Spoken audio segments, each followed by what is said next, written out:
Morning! How's everyone today?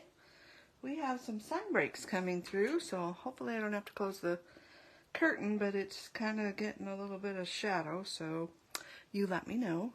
Let me make sure my volume's all the way up. Okay, so today, first of all, I wanted to say thank you as always for shopping with me to keep me in business and bringing you new things. And Stamptacular sale, if you haven't seen it before. It's usually around this time in March. And these are exclusive to the sale. There is a bundle, or you can buy them individually. Everything's on sale, 35 to 60% off. The stamp bundle is 50% off. And so like this one right here that I got, that FYI will go with something else later. Is $10 instead of $16. I'm just rounding it up. And so the other thing I wanted to show you was that this is how the sale works. So there's levels and there's prices. So level 1 is a $5 price. Now some of these are $7.95, some of these are $12.95. So it just depends. So the level doesn't mean that everything was the same price. So there's lots of good items that you can get on this sale. Oh, I forgot to wait for my computer to catch up to see how I'm doing. I got so excited today. Alright, looks like I need to bring that down a little bit. Oh, turn off my volume, hold on. Technical difficulties. So I'll start that again and pull this back in case you didn't see it all. There we go.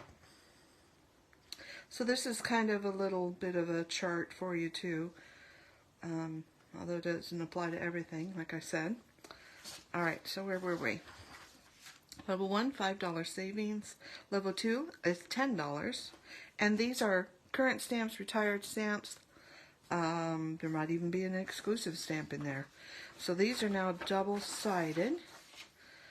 So there's all of those. So if you need some Easter stuff at a nice discount, if you like the little girls and boys, if you needed that shark one and didn't get it. And these are with thin cuts as well. So what's this price point? This is a $10 price point that you can get the little Jawsome, which was almost $22.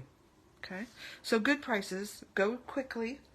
It's for all of this month while supplies last. Here's some more little bunnies if you need, and lots of guy cards. Alrighty, and this is the $15 one. Oop, I had that the wrong way, didn't I? Yep. Oh no, 3. So those were the $10. So this is the rest of the $10. So there's another one with thin cut. And then we start the 15, which there's lots of good stamps, you guys. Alright, this finishes up the 15. There's another bunny one. That one I believe is current, or we just had. And this is some really older ones. This is from the core catalog. Then it goes into $20 stamps. This is a really old one that I really love. Let's see. And so we'll keep going. Gnomes, if you like those. The jar, if you didn't get that. The little piggy that I used on last month's class is on sale. There's even a stamp of the month right there, which no, that's not a stamp of the month. My bad. This one I wanted to show you though is that cherished card making thin cut and stencil set. So what was this one again? This is $20 and it was almost $30. So you get the stamp, you get the stencils and the thin cut to cut out the flower if you want. So that's a great one. Pumpkin pie. What else do we have? 25. And I wanted to tell you that the one that's going to go with the one today, or the card idea that I'm giving you today, the technique that I'm showing you, this little storybook scrapbooking and thin cut, which is 25 instead of 30, is a great one to pair with the idea that I'm doing today, and it's on sale. What else do we have? Here's some more. This is the $30 range. Cute ones there. This little Easter set is one I'm going to be using this month on cards. Just FYI. So that is also 30, and then we have 35, and those are $40 ones. And this one even has a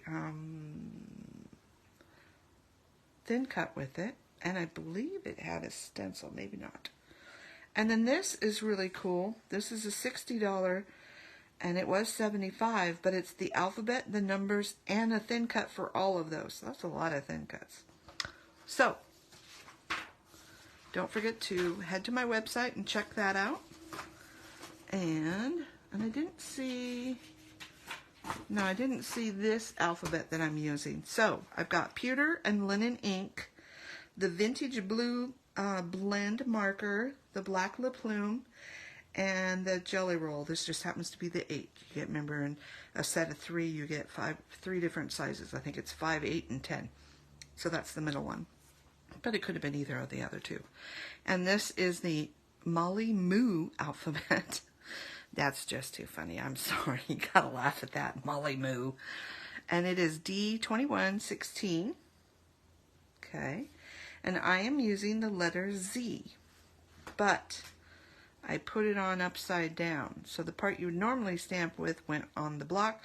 I am just utilizing the shape of the background, or the back of the stamp. Let me sit down. I'll try and speak up. Oops. Don't want to stamp on that. Alright, so we are going to make some brick pattern today. And I hope you love it as much as I do. Get some of this out of the way. Get what we need. Okay, so we are on the back side of the stamp. And I just wanted to show you that normally the S would, or the Z would be that way, but I'm going to be using it this way. It looks more like a brick, okay? So, I am going, okay, so one thing I have learned, you gotta leave room for the mortar, okay? So I'm gonna leave a little bit of room, and I'm gonna start just off the page and put my first one there. I know it doesn't look like a lot. One thing to remember, I still have a lot of ink from when I went off the page. So, ink it up again, take off the first layer so you get a second generation, leave room for mortar, and stamp a couple of times. Then I'm going to go back to full strength, if you will, get myself a little edge, okay? Now, here's where it gets tricky, because, you know, we kind of want to make it look like brick, but we also don't want to put dark, light, medium every row up. So I am going to leave room for my mortar and do it this way. I got a little close to that. And now it's just, put that out of the way, it's just going back and filling it in. There might be enough on there. There we go. Alright, so now let's do here, and here, and here. You like that? And here. Okay, so we're going to go off the page. We're going to take off some when we need to. Remember, keep in mind, leave room for your mortar in between. And we're just filling it with this.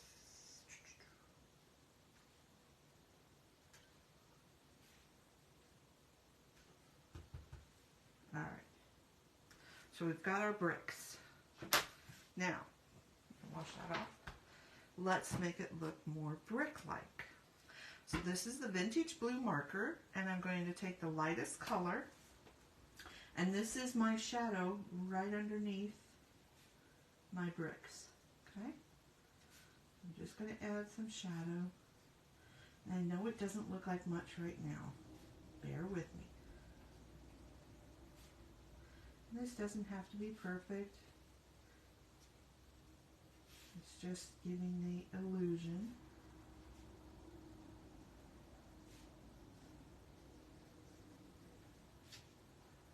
If you will.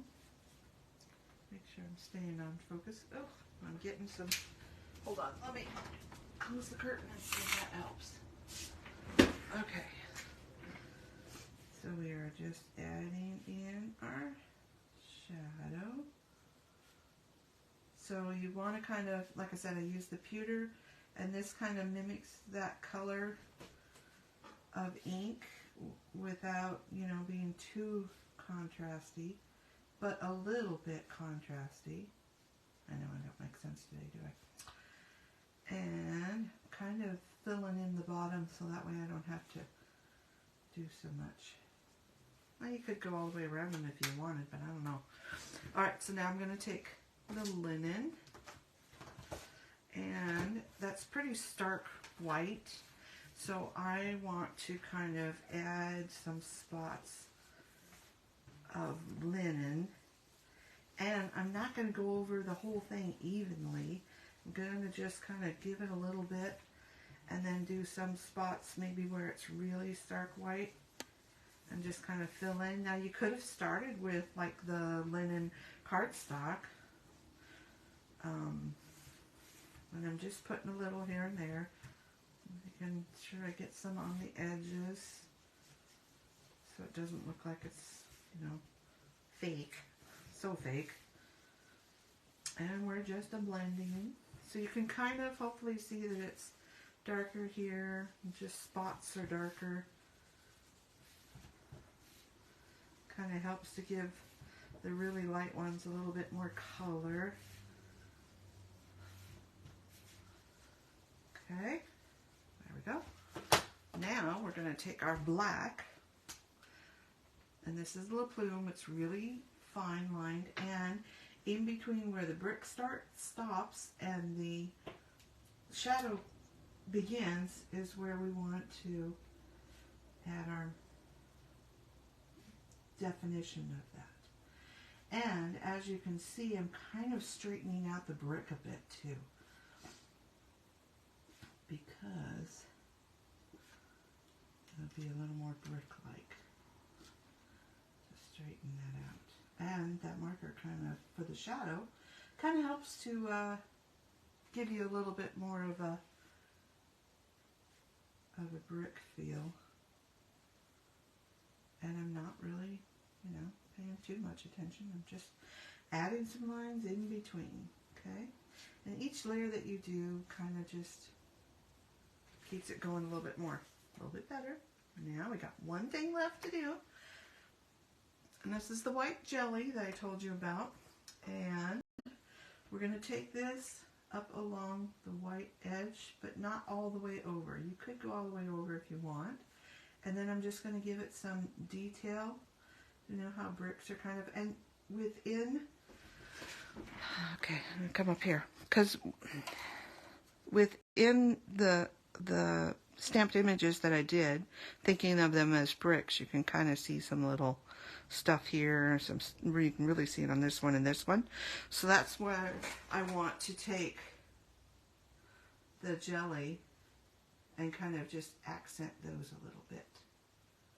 Okay, up here's got a lot. And less is more. You can always go back and add some more, but don't add too much, okay?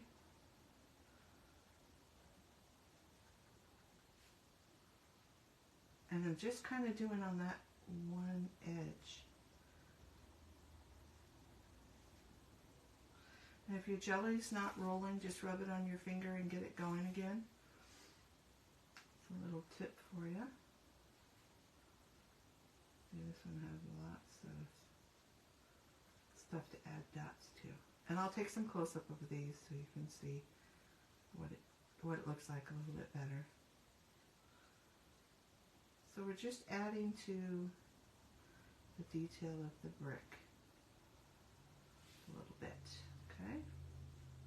And this is the last step. Some of them have more than others. Some of them that's just along the edge there.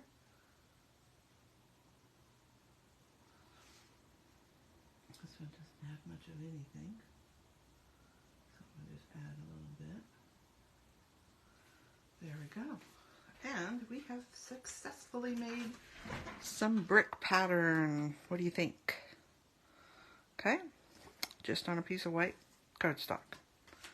So here's one I made earlier. And hopefully you can see all that little splatter around. Hold this one up too. See how I just filled in where it was kind of looked brick-like. And then I did, what is this? Is this the white or the, no, this is the linen colored cardstock I pulled out. And I did a 5.5 inch length, and I cut it down so it's about 2 3/4. And I pulled out some wood grain that I made, and if you didn't catch the video, it's up 1 or 2 back. So I made some wood grain, got a card, and while I didn't have, I just thought this kind of looked medieval, you know, you got kind of the wood and then the stone in front, and I didn't have that cute little set, but I borrowed an image that I had stamped from one of my friends. Thank you, Nancy. And I nicknamed him Norbert. And now he's in his castle. So I don't really have a card for you yet, but I'll work with maybe some different colors today. And I was also looking that this S might be a good shape. It won't give you quite as much of a dip as the Z did. So that one on its side might be good. So just look at your alphabets. You might have some skinnier long alphabets that might look like the little thin bricks, you know. That's it today. Hope you had a good time. I hope you'll give it a try. Hi, Colleen. Thanks for watching with me. And I will see you next time. Happy scrapping. As always, thank you so much for shopping with me. Have fun. Bye-bye.